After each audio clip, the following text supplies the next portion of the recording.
O Marcos vai falar sobre animação espontânea. E vamos ler um pouquinho. Isso mesmo. Então, olha, nós temos um resumê da longa jornada, né, profissional do Marcos aqui. É bem resumido, né, uma mini bio, né? Ele é cineasta de animação, autor do Neon, que ganhou um prêmio, né, do júri em Cannes, muito famoso esse prêmio para animação. Animando filme no National Film Board do Canadá, quando ele atuou lá com um estágio, né? Criador do Ratinho do Massinha do programa de TV Castelo Rá-Tim-Bum. Não sei se muitos conhecem, né? Não sei se não é tão novo, mas ele fez muito sucesso na época, né? Entre outros. Foi o coordenador do núcleo de animação do CTAV e foi responsável pela primeira formação oficial de animadores no Brasil. Então, teve um papel importante nas competências dos animadores dessa época, durante o acordo entre a National Film Board e Embrafilme nos anos de 1980. Foi artista visitante da USC, Universidade do Sul da Califórnia, em Los Angeles, e realizou 2 curtas, né? Bolsista da Fundação Guggenheim em 2004, graduando em arquitetura na Universidade Federal do Rio de Janeiro, é professor doutor da animação na PUC-Rio atualmente. Seja bem-vindo, Marcos. Olá. Deixamos de falar muitas coisas, né? Mas um papel muito importante na atuação da animação brasileira, né, Marcos? Que bom que você está aqui. Obrigado. Contente também. Que bom. Então, vamos deixar você a sós, né, com o público, né, não a sós, né, nós vamos estar sempre aqui, e para que você dê início à sua fala. Muito obrigada. Obrigado, Elis. Obrigado, Marcos, meu xará.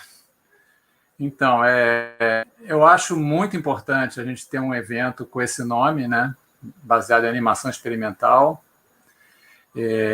Eu acho que a discussão sobre a linguagem da animação está evoluindo muito, né? A gente tem vários eventos aí que estão acontecendo, vários projetos, várias atividades, né, no mundo acadêmico, que complementam muito bem o que está acontecendo também no campo prático, né, no campo comercial, no campo aí de entretenimento, né, e que a gente vê que a animação está se tornando essencial, né? Então, para mim, ela sempre foi essencial. Para outros artistas que vieram antes de mim e que vieram depois, ela se tornou mais essencial ainda, né? E essa questão do experimental é difícil, e assim, a razão de se chamar uma determinada animação de experimental. Mas eu vou tentar trazer alguma luz a essa discussão aí com uma apresentação da minha dissertação de mestrado, que eu fiz em 2004, na PUC, né, com meu primeiro mestrado, e o nome do trabalho foi Animação Espontânea. Então, eu queria agora botar eu vou mudar aqui, vou passar a apresentar a minha tela, e eu vou botar aqui o PowerPoint, vamos ver.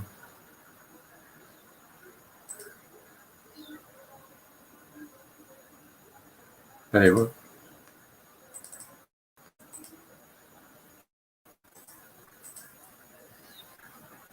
Então, acredito que vocês estão agora a minha apresentação. Deixa eu só checar, então, se tem algum aviso que vocês não estão vendo.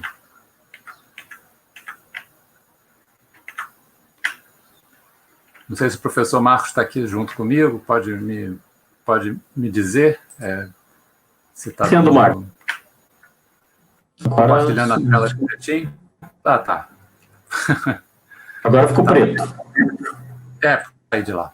Agora tá certo, né? Sim. Tá ótimo. Então, o título do meu trabalho é Animação Espontânea, que é ou uma extensão ou uma subdivisão do tema animação experimental. Eu ainda não estou bem certo se toda animação experimental é uma animação espontânea ou se toda animação espontânea é uma animação experimental. Eu acho que talvez os dois funcionem.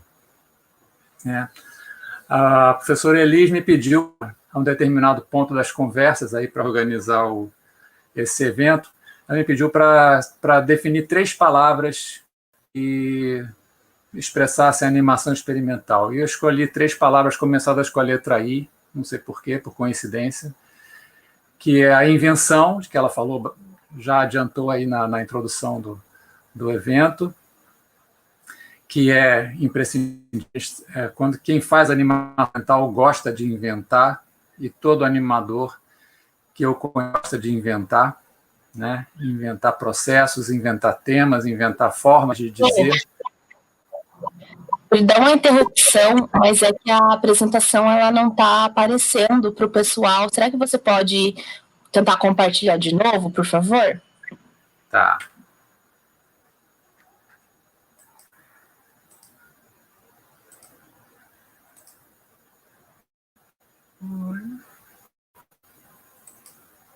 Ué, eu acho que quando Peraí. Vou tentar uma outra forma, então. Vou compartilhar a tela inteira. Vamos ver se assim funciona melhor. Estão vendo? Sim. Está aparecendo, sim, Marcos. Então tá. Então eu falei de inovação, porque geralmente quando se faz uma experimental, alguma coisa está sendo inovada, algum melhoramento, alguma variante da forma de fazer está sendo tentada. E com essas duas características de invenção e inovação, a gente fatalmente chega numa irreverência. O que é uma irreverência? É uma falta de assim, obediência ou de compromisso com o que veio antes, né? Compromisso com as referências, né? Com o que foi feito antes. Então, e também uma boa dose de humor também, porque quando a gente brinca com a animação, a gente está fazendo uma coisa muito séria, né? A gente está experimentando. Então, essa é a animação que eu gosto de fazer, é como eu evoluí a minha carreira. Eu não sou um animador essencialmente experimental, mas a água que eu bebi tinha esses aí, eu gosto de trabalhar com isso. E no trabalho que eu desenvolvi na minha dissertação de mestrado, eu chamei alguns animadores que eu pesquisei e a forma também em que a gente vê ter animação em outros animadores. A gente tem também essa palavra com I, que é a intuição, que ela está sempre presente na animação espontânea ou na animação experimental. A gente tem que desenvolver como ativar a intuição. A intuição é uma inteligência mais difícil de ser artificializada, né? Tanto que a inteligência artificial que está aí se tornando também uma opção para animação, e talvez para animação experimental também, animações feitas com inteligência artificial. Eu acho que é um grande desafio conseguir que essa intuição um dia se torne reproduzível, se torne fabricável, né? Felizmente, eu acho que ainda é uma coisa distante. Então, definir isso, eu peço a ajuda de um animador que era essencialmente experimental, um grande animador e um grande pensador também da animação, que foi o Alexeyev, um animador russo que fez a maior parte da obra dele na França, e ele escreveu esse texto aí, que eu acho que define bem o sentimento de um animador que faz animação por uma espontaneidade, né, por uma vontade.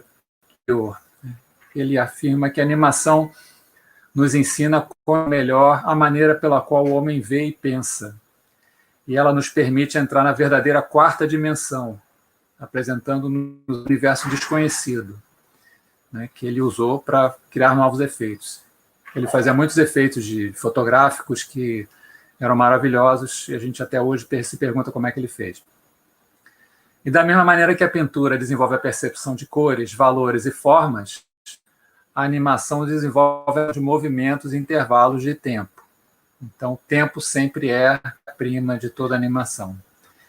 E ele descreve que ele desfruta de belos momentos no pequeno jardim, observando milhares de pequenos sóis enevoados, cujas imagens são filtradas pela folhagem do meu limoeiro.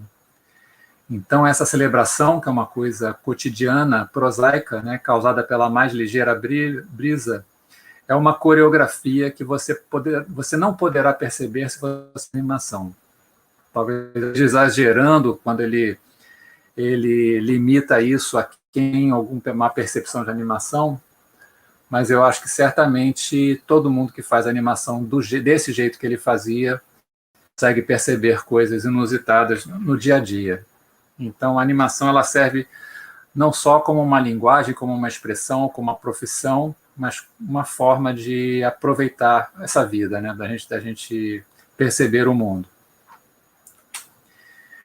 Eu acho que eu sempre tive vontade de ver imagens em movimento, né? Muito. A minha geração é a primeira que tinha uma televisão na sala de estar, né? Uma televisão preto e branco, passando imagens não dubladas, né? E tinha sessões de desenhos animados e que me cativaram. E tanto os filmes do Disney, né? São as referências mais prosaicas que pode ter. Eu quis fazer um filme. E um dia eu achei que eu estava pronto para fazer um filme, encomendei aos Estados Unidos uma Super 8, a mais barata que existia no mercado, mas que tinha um botãozinho quadro a quadro. E com 15 anos de idade eu fiz esse filme, A Semente, e esse aí é o model sheet do meu personagem. Sabia desse nome, model sheet. Eu fiz desenhos do meu personagem, já pensando como é que ele seria de frente, de perfil, e em alguns movimentos. Depois eu soube que ele tinha esse nome técnico de model sheet. E para fazer o filme mesmo, eu criei esse roteiro que hoje em dia eu chamo de storyboard, e é uma palavra que está bastante difundida, né? A linguagem da animação está bem estabelecida, né? E o fazer a animação está bem estabelecido, mas eu fiz isso com pura intuição, com a vontade de fazer o meu filme, e eu ali com 15 anos de idade, não tinha um livro de storyboard, um livro de animação, não sabia que o nome era esse. Eu fiz um storyboard que eu considero até hoje o storyboard mais completo, mais detalhado que eu fiz. Então, a animação aqui, ela surgiu de um modo espontâneo, a motivação para a história de uma semente que um personagem encontra no meio da cidade grande e passa o filme tentando plantar essa semente de asfalto. Essa motivação foi espontânea, mas o fazer foi bastante cerebral, né? Eu consegui planejar no mínimo detalhes cada cena, dizendo quantos segundos ou quantos frames deveria ter cada cena. E como eu tive sucesso, isso abriu para mim uma janela de vou fazer isso a minha vida toda, que eu continuo fazendo até hoje. E assim como eu depois fui conhecer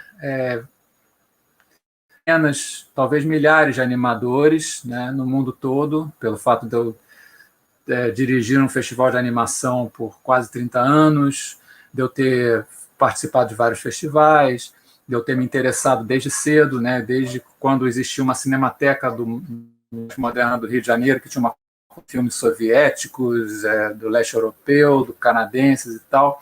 Conheci muitos nomes e muitos relatos também de pessoas que contam que a primeira abordagem para se tornarem é a vontade de fazer, e fazer de uma forma espontânea, uma forma, às vezes, ingênua, né? E para a minha dissertação de mestrado, eu escolhi esses 3 nomes, que são nomes muito importantes, de animadores muito expressivos, né?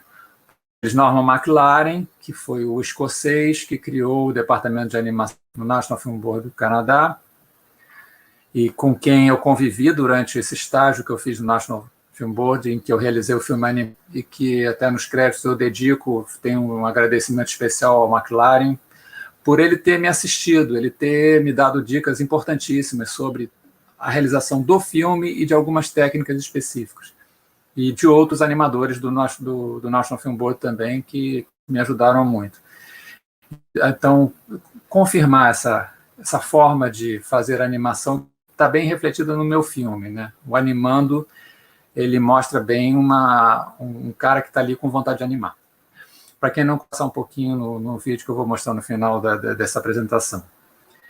O Fernando Diniz é um artista com letra A maiúscula, que viveu a sua vida no hospital psiquiátrico, a maior parte da vida dele, mais de 40 anos, porque ele foi internado lá e lá dentro do hospital ele se tornou um grande artista do trabalho da doutora Anísia da Silveira, né, que foi a fundadora do Museu de Imagens do Inconsciente.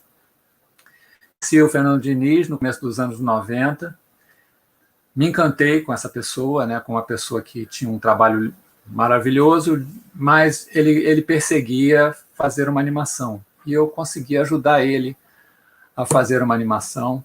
Eu fiz um projeto junto com a professora colega minha, que é a Cláudia Bolchol, que estava também, por coincidência, fazendo um estudo de mestrado sobre a obra pictórica dele, né? E então a gente se juntou e proporcionou ao Fernando para ele fazer um filme de animação.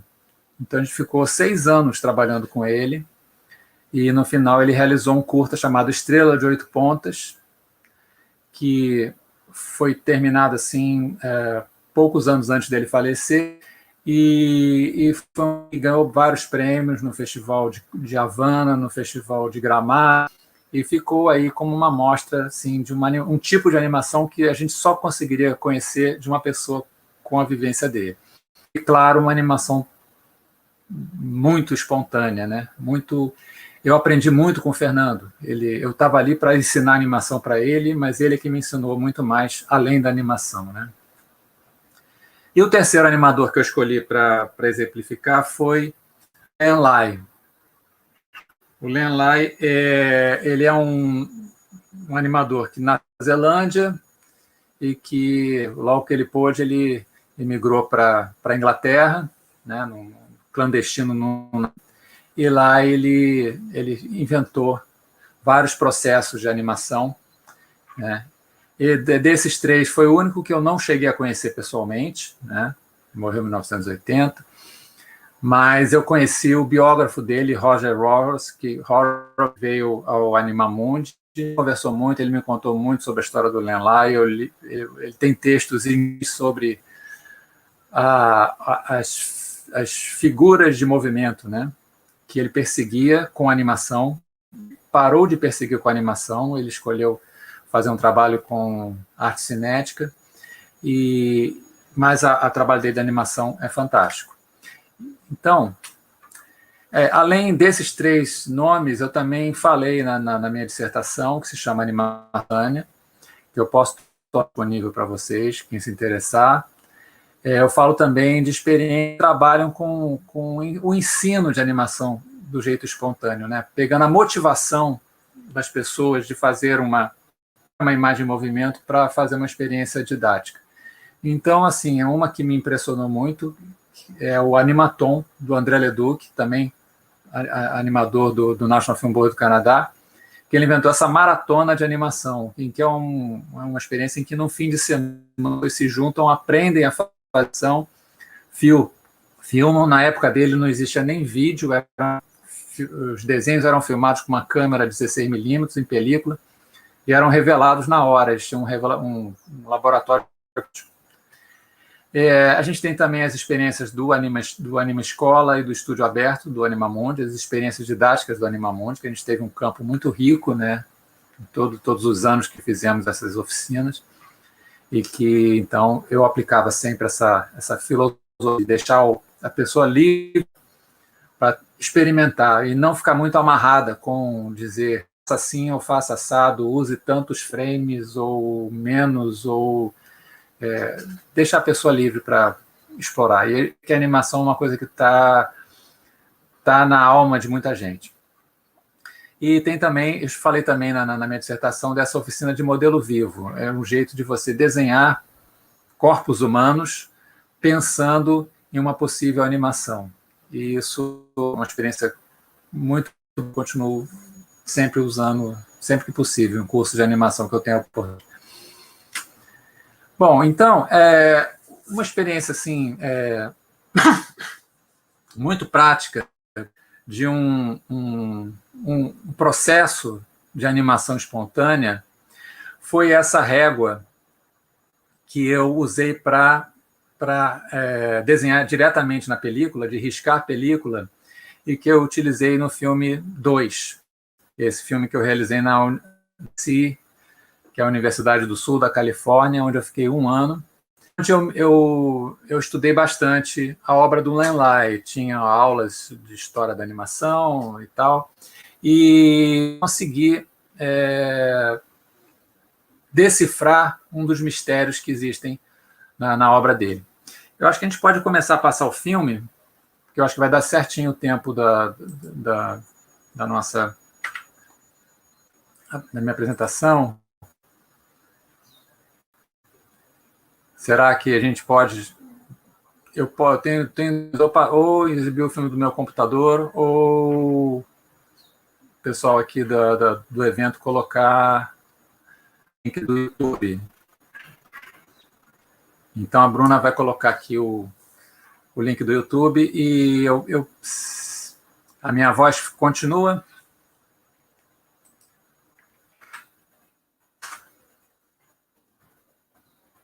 Comentar em cima do filme e a gente termina.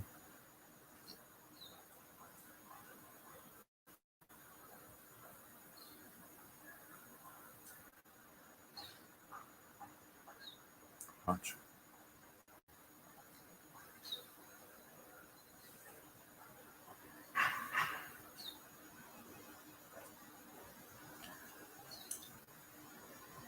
Bom, então, isso aí são cenas do meu filme A Semente, que eu fiz lá com papel vegetal.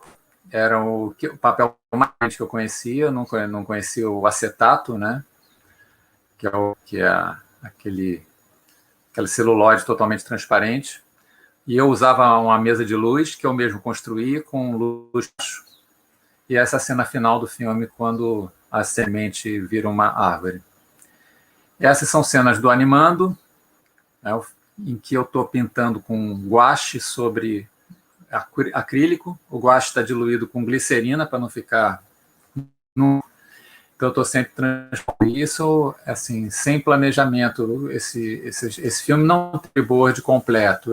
Eu esboçava, assim, mais ou menos os keyframes que eu iria usar e saía. Então, é um processo de animação que é dos mais espontâneos que existem. É muito difícil ter um planejamento assim específico. Até gente que faz coisa muito naturalista, como o Alexander Petrov, que é o mestre dessa técnica, ele não tem um planejamento totalmente fechado. Então, Norman McLaren, eu gosto desse trecho em que ele está explicando a técnica que ele dizia a preferida dele, que era o risco na película. Ele está mostrando a ferramenta, né, que é a ferramenta que eu tive a oportunidade de usar quando eu estive lá no National Film Board. Ele liberou assim, uma coisa até mais sofisticada do que essa. E ele mostra ali, o apresentador do programa, né, como é que ele faz a animação. Né, aquela explicação clássica que tem que dar para quem não entende nada de animação. Fazemos vários desenhos um depois do outro, e a importância, dizia o McLaren, é você saber o que está entre cada desenho. Muito mais importante do que você saber o que você vai fazer em cada desenho, é você saber o que acontece entre cada um deles, para você poder dar as mudanças, né, E aí ele mostra o resultado, né?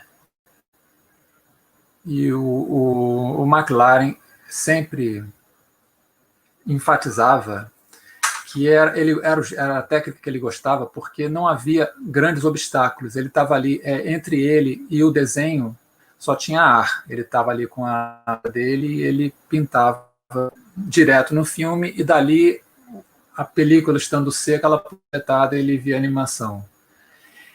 E ele se incomodava um pouco com os processos intricados que tem quando a gente vai fazer animação. Até hoje, com o computador, por mais intuitivo que seja o programa, a gente sempre tem que estar atento a processos tecnológicos, a fazer uma coisa meio abstrata, que nesse caso ele não tinha. Então, a gente pula alguns anos, aqui é algumas das imagens do McLaren, né? Ainda...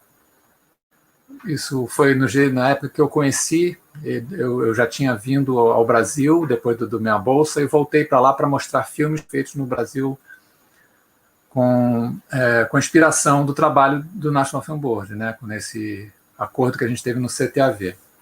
Então, estou eu ali entrevistando ele está me contando isso, como era importante para ele desenhar com materiais simples. Ele tem inventado os processos mais complicados que existem, né? Filmes como Pas de Deux, rastros fotográficos, né?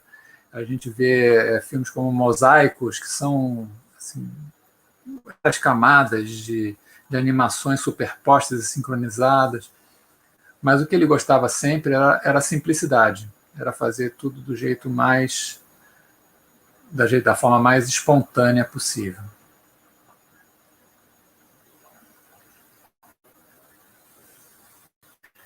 Então, o McLaren, ele, apesar de não ser um teórico, longe disso, ele esboçou uma teoria de animação com esse filme Animation, né, em que ele dividiu o tempo em categorias, né, movimento constante, acelerado, desacelerado, zero, pausa e regular. E no final do filme ele faz uma demonstração mostrando duas bolinhas que podem ser qualquer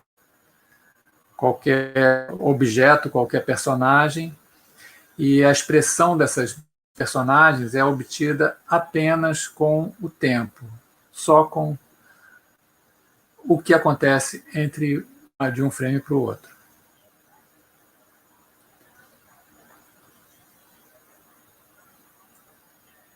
E aí, para ilustrar para vocês um pouco do Fernando Diniz, que tem... Isso aqui é a cena final do filme Estrela dos Oito Pontos, quando a gente pôde trabalhar lá no Técnico Audiovisual, CTAV, na Embrafilme, aqui no Rio de Janeiro. Ele sentou e fez essa animação em momentos em que ele estava lá usando o aparato, né, tradicional de animadores 2D, né, com papel furado, mesa de luz, lápis de cor. E ele falava para a gente que isso era o dever de casa, era animação do jeito que eu e Cláudia falávamos de fazer, mas o que ele gostava de fazer mesmo eram coisas diferentes, tipo essa cena, que ele chamou de A Garrafa. Só que eu, quando a cena, vi os desenhos, eu falei, Fernando, por que você chamou de A Garrafa? Eu não estou vendo garrafa. Cadê a garrafa? Ele insistiu que tinha uma garrafa, e essa garrafa eu só consegui ver, não sei se vocês vão conseguir reparar, que no centro da imagem, realmente, às vezes, surge uma garrafa. Ela é o centro de referência do que está acontecendo. E realmente essa cena me convenceu de que o Fernando tinha mais coisas na cabeça dele do que eu traduzir para animação. Então, deixa ele livre para se expressar. Esse é o Len Lai. Essa cena tem som, tá? Eu não sei como a gente resolve, mas não faz falta. Tá? Queria mais que vocês vissem a figura desse... tá sem som ali. Não está vindo até a gente.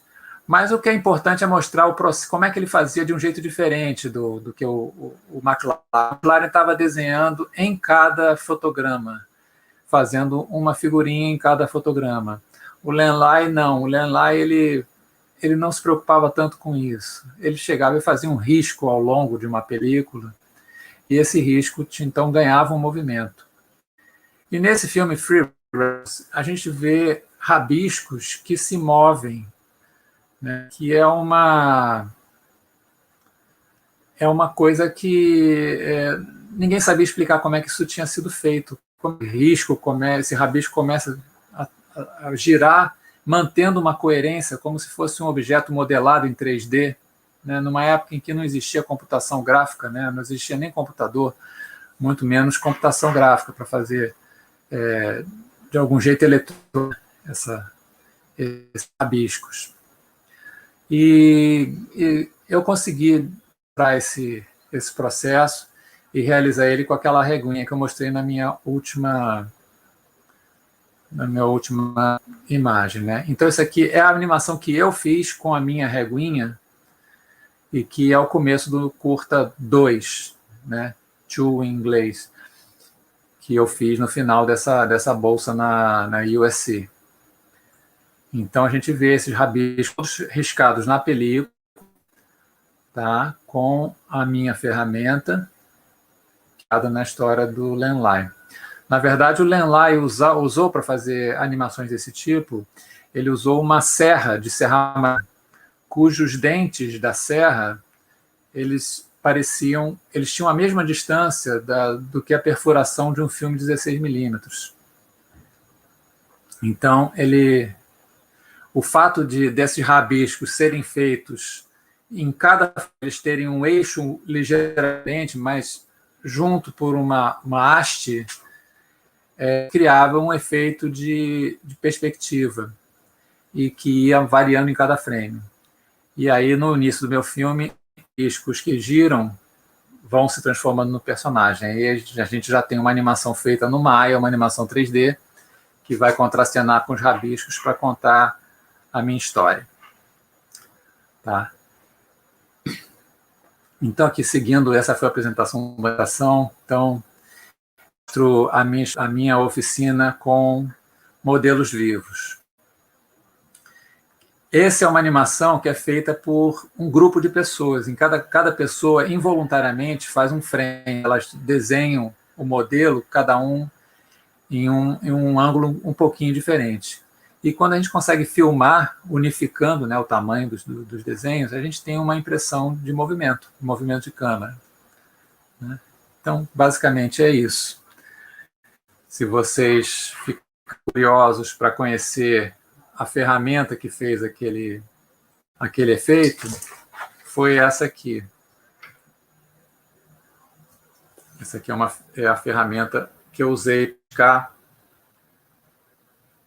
um pedaço de filme, né, que é um pedaço de filme 35mm, como esse aqui, em que cada fotograma é riscado por um dente desses.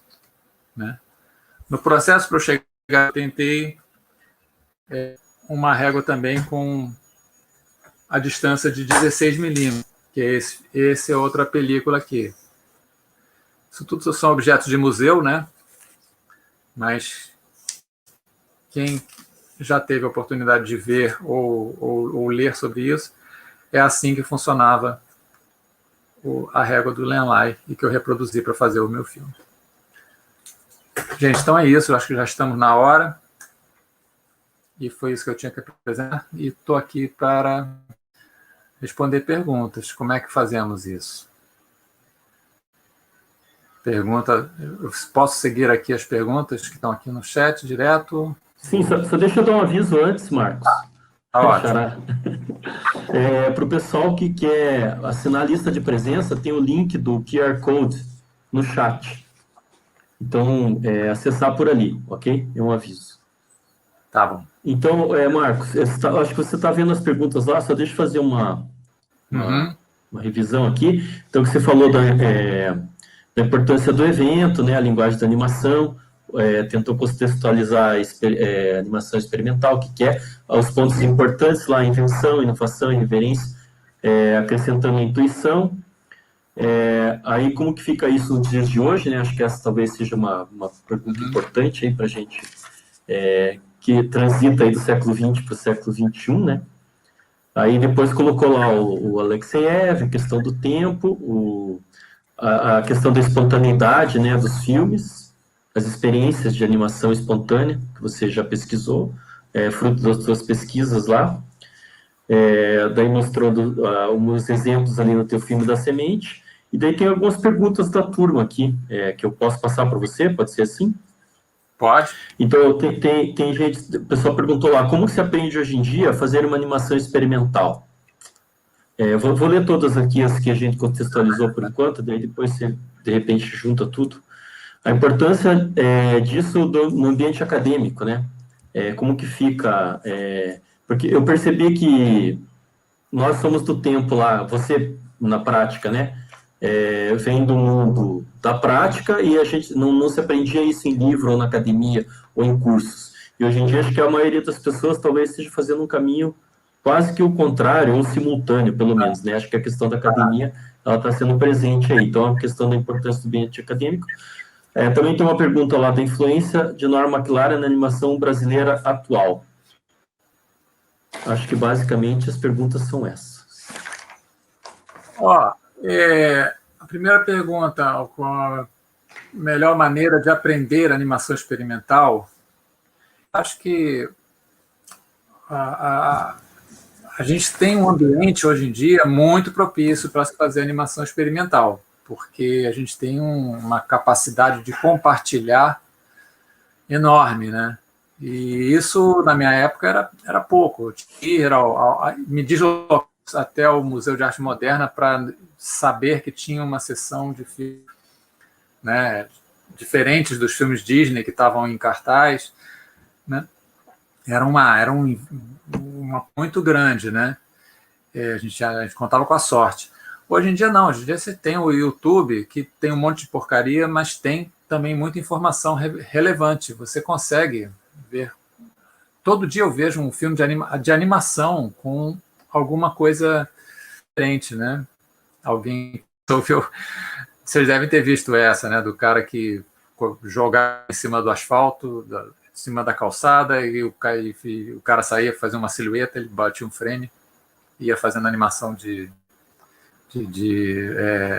respingos na calçada. É interessante, super interessante. E a gente, antigamente, a Pamela Peregrino ali, que está lá na Universidade de Porto Seguro, né? Ela está perguntando como é que eu vejo a influência do Norman McLaren, né? McLaren, ele teve muita influência, continua tendo, né? A gente está vendo um pouco menos, né? Até internacional, as pessoas falam um pouco de Norman McLaren, mas eu sinto uma certa... que está ressurgindo, né? Porque a gente está num momento de ficar atento às transformações, e ele foi um mestre das transformações. Ele foi um cara que foi convidado para ser funcionário público no Canadá, saindo de uma experiência super intensa, né, em Nova York, com a vanguarda do cinema experimental, e ele teve assim a sacação de ver que ali tinha uma oportunidade única. Ele conseguiu negociar um contrato em que a primeira cláusula era liberdade artística total. Ele não queria fazer filmes sobre guerra, estava no meio da Segunda Guerra Mundial, era a principal razão de terem criado um departamento de animação, porque de vinhetas de animação, os assuntos da guerra, mas ele conseguiu negociar de não fazer emenda e apenas ensinar quem quisesse aprender animação. E ele construiu uma obra autoral fantástica, né, nesses anos todos que ele exercitou essa liberdade. Então, eu acho que a melhor coisa para a animação experimental é liberdade. E a liberdade ela pode vir, inclusive, com a falta de meios.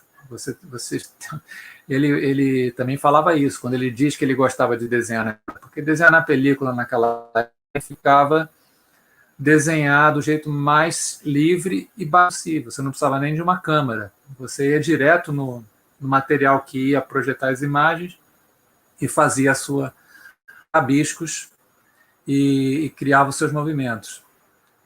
Então, isso foi muito forte. Vários animadores brasileiros me contaram isso. Assim, eu vi o filme do McLaren e vi assim, eram filmes fantásticos, mas tinha alguma coisa ali que eu vi assim, eu sou capaz.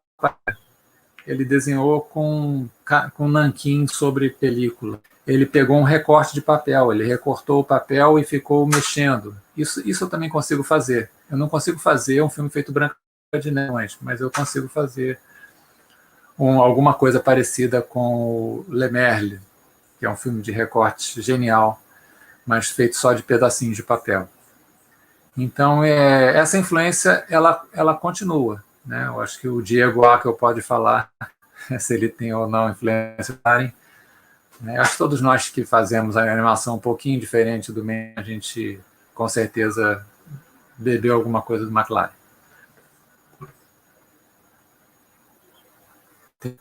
Mais alguma pergunta?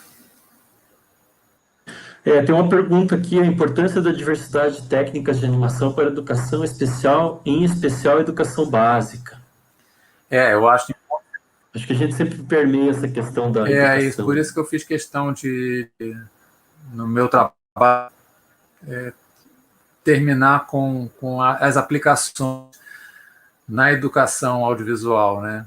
Eu acho tem tudo a ver. A animação que precisa ser trabalhada nas escolas, né? A gente tem que dar para alunos de ensino fundamental essa oportunidade de trabalhar com imagens com toda a liberdade de temas, liberdade de gás, e a gente ter uma câmera com quadro a quadro.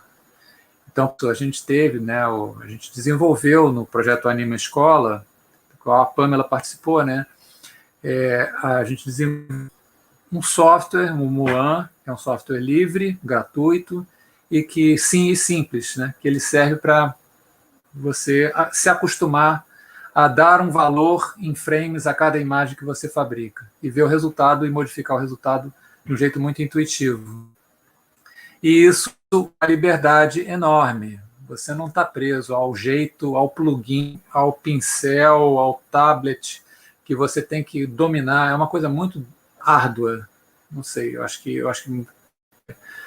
a pessoa tem que estar muito disposta para aprender tudo isso antes do processo de desenhar. Então, a melhor coisa de fazer com o desenho é sempre partir da intuição mesmo, é você amassar uma massinha, é você desenhar com um giz de cera, fazer recorte de papel, né?